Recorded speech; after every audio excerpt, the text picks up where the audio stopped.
I never thought I'd be the kind of woman who runs away in the middle of the night. At 65, I'd buried a husband, raised a son, taught generations of students to read Shakespeare and solve quadratic equations, and still managed to grow the juiciest tomatoes in 3 counties. I'd faced down school board bullies, survived pneumonia without antibiotics during the '78 flu, and even forgave my sister when she stole my fiancé the week before our wedding. But none of that prepared me for the sound of water at 3 in the morning. It started 2 weeks after I moved into Julian's condo, a gleaming tower in the heart of the city, all glass and steel and silence that felt more like emptiness than peace. The first time I heard it, I thought maybe Clara was sick. A fever, perhaps, or heartburn. But then it happened again and again. Always at exactly 3 a.m. The faucet would twist open with a metallic groan, and then the rush, steady, cold, relentless, like a river carving through stone. I'd lie in my narrow bed, staring at the ceiling, my pulse hammering in my throat. Something about that sound didn't belong. It wasn't cleansing, it wasn't refreshing. It felt like punishment. And then one night, I couldn't take it anymore. My feet hit the cold floor before my mind could catch up. I crept down the hall, my breath shallow, my hands trembling. The bathroom door wasn't fully closed, just a sliver, enough. And what I saw froze my blood. There was my son, Julian, the boy I'd rocked through nightmares, the man I'd bragged about at PTA meetings, standing fully clothed under the icy spray, his face twisted in rage. And in front of him, drenched in her pajamas, her hair plastered to her skull, was Clara. He had her by the hair, yanking her head back so the water hit her full in the face. She wasn't screaming. She couldn't. Her body shook, not from the cold, but from terror. And then he hit her, just once. A sharp, open-handed slap that echoed over the water. "Will you ever talk back to me again?" he hissed. And in that moment, I didn't see my son. I saw my husband. The same eyes, the same cruelty, the same belief that love meant ownership, and obedience was the only acceptable response. I wanted to burst in, to scream, to pull Clara away and shield her with my own body, but my legs wouldn't move. Instead, they carried me backward, silently, quickly, back to my room, where I buried my face in the pillow and wept, not just for Clara, but for myself. For the decades I'd spent pretending bruises were from falling off ladders, for the nights I'd held my breath so Julian wouldn't hear me crying, for the hope I'd clung to that he'd never become the monster his father was.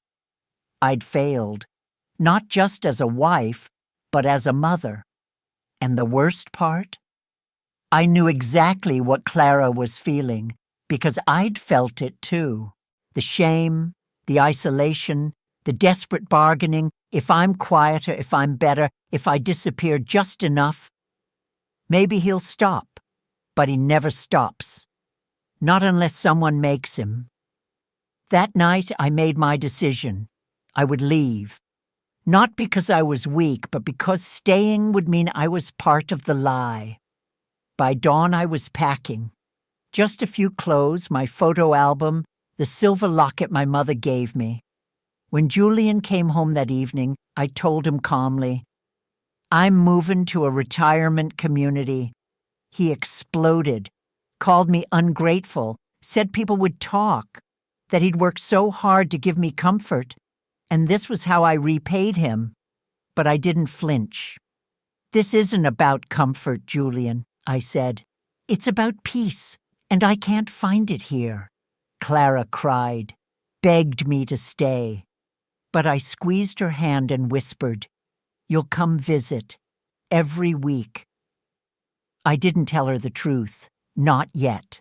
that I was leaving so I could come back stronger, so I could fight for her when she couldn't fight for herself, because I knew deep in my bones that if I didn't, no one would, and she'd end up like me, a ghost in her own life, smiling through the bruises, waiting for a kindness that would never come.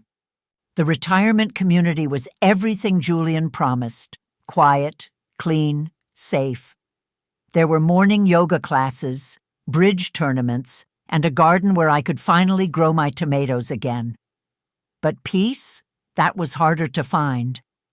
Every time I closed my eyes, I saw Clara's face, pale, wet, terrified. I heard the slap. I felt the ghost of my husband's grip on my own arm. Guilt gnawed at me like a rat in the walls.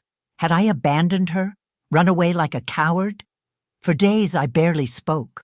I ate my meals alone, nodded politely at the other residents, and stared out the window at the sky, wondering if Clara was looking at the same clouds, trapped in that gilded cage. Then one afternoon I met Margaret. She'd been my colleague decades ago, sharp, kind, the kind of teacher who could calm a riot with a raised eyebrow. We sat on a stone bench in the garden, sipping tea, and before I knew it, the whole story came pouring out. The abuse, the shower, my son's cruelty, my shame. I expected judgment, disgust.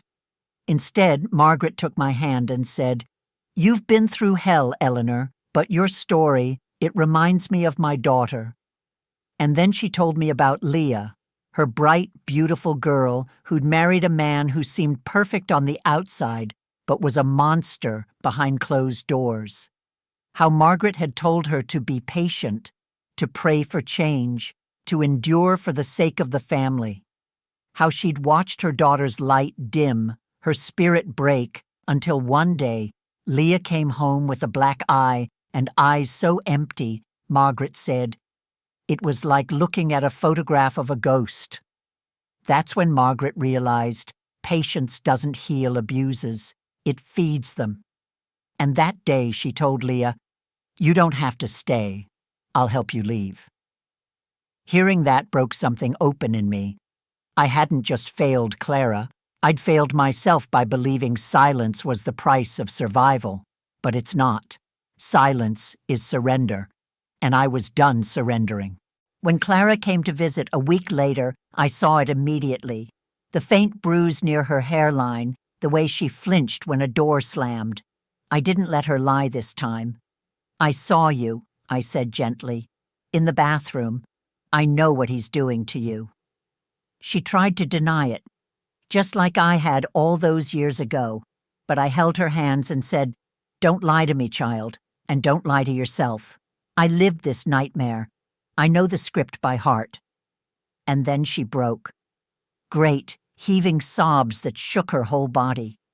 She told me everything, how he called her worthless, how he'd made her quit her teaching job, how he threatened to leave her with nothing if she ever tried to leave him. And in that moment, I made a vow, not as a mother-in-law, but as a fellow survivor. "You're not alone anymore," I said. "We're going to get you out, and we're going to make sure he never hurts anyone again." That night, I called an old friend, Mr. Liu, a lawyer I'd known since college. "I need your help," I said. "My son is abusing his wife, and I'm going to stop him." He didn't hesitate. "Bring her to me tomorrow," he said. "We'll build a case he can't walk away from." For the first time in weeks, I slept. Not because the nightmare was over, but because I finally had a weapon. And this time, I wouldn't hide. I'd fight. The next few weeks were the hardest of my life, not because I was afraid, but because I had to watch Clara walk back into hell, armed only with a phone and a secret email account. Mr. Liu's plan was simple but dangerous. Gather evidence, record his threats, photograph every bruise, keep a diary of every insult, every blow, and find proof of his finances, because his greatest weapon was making her believe she had nowhere to go. Clara was terrified, but she was also determined. "I'll do it," she whispered the night before she returned. "For the baby I might one day have, for the woman I used to be." Every morning I waited for her texts, a photo of a purple mark on her arm, an audio file of Julian screaming, "You're nothing without me." A diary entry. He threw my phone against the wall today because I smiled at the mailman. Each message was a knife to my heart, but also a brick in the wall we were building between Clara and her abuser. I forwarded everything to Mr. Liu. He said we had enough for a restraining order, maybe even criminal charges, but Clara insisted we wait. "I need him to slip up," she said, "to do something so public, so undeniable that even his lawyers can't spin it." And then the night came. She called me, voice trembling. "I'm going to ask for a divorce tonight." My stomach dropped. "Be careful," I begged. "The moment you say it, run." But I didn't hear from her again. Not until Julian called, his voice ice and venom. "What did you tell her, Mother? You've ruined everything." He said he'd locked her in the bedroom, that she'd never see me again, that if I interfered, he'd make sure she lost everything, including any future child. I collapsed, called Mr. Liu in tears. He acted fast, called the police, filed for emergency custody, got a warrant for unlawful imprisonment. They found Clara curled in a corner, her face swollen, her wrists raw from where he'd tied her to the bedpost. But she was alive, and she was free. Julian was arrested, then released on bail, his expensive suit rumpled, his eyes burning with hatred. He came to the retirement home 2 days later, shouting in the garden for everyone to hear. "You chose her over your own son. You've destroyed my family." I stood my ground. "Your family was already destroyed, Julian, by you." He threatened to cut me off forever, to fight the divorce with everything he had. And as he stormed away, I felt not grief, but relief. The boy I loved was gone. All that remained was the man who hurt women, and he would not win. The courtroom was colder than I expected. Julian sat with his lawyers, smug, confident, already spinning the narrative. Clara was unstable, delusional, prone to self-harm. They even produced a fake psychiatric report claiming she'd fabricated the abuse. Clara sat beside me, pale but steady, her hand gripping mine like a lifeline. Mr. Liu presented our evidence, recordings, photos, medical reports, but Julian's team dismissed it all as he said, she said. The judge looked skeptical. I felt hope slipping away. And then, just as the hearing was about to adjourn, Clara's phone buzzed. She read the message, gasped, and handed it to Mr. Liu. His eyes widened. "Your Honor," he said, voice ringing with triumph, "we have new evidence." It was a video, crystal clear, time-stamped, from a security camera in the hallway of Julian's building. It showed everything. Julian dragging Clara by the hair, slamming her against the wall, screaming, "You'll never leave me!" The courtroom fell silent. Even Julian's lawyers looked stunned. There was no denying it now, no spinning it. The truth was right there, in living color. Julian's face went slack. The mask fell, and in that moment I saw not a monster, but a small, broken boy, the one I'd failed to save from his father's shadow. But pity wouldn't undo the damage. Justice would. The judge ruled in Clara's favor that same day. Full divorce, half the assets, additional compensation for emotional distress, and sole custody of any future children. When we stepped outside, the sun was shining. Clara turned to me, tears streaming down her face. But she was smiling. "We did it, Mom," she said. And then she told me the second miracle. She was pregnant, 2 months along. The man who'd called her barren had been proven wrong by life itself.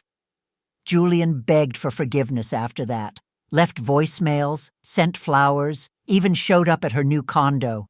But Clara didn't waver. He hurt me when I was carrying his child, she told me. That's not love. That's evil. She sold the condo, bought a small house with a garden, and asked me to be her child's grandmother. Not by blood, but by choice. You saved me, she said. Now let me give you the family you deserve. And so, at 65, I found a new beginning, not in silence, but in truth. Not in running, but in standing tall. I still grow tomatoes, but now I share them with my daughter and the grandchild on the way. And every night when I go to bed, the only sound I hear is the wind in the trees, soft, gentle, and finally, at peace.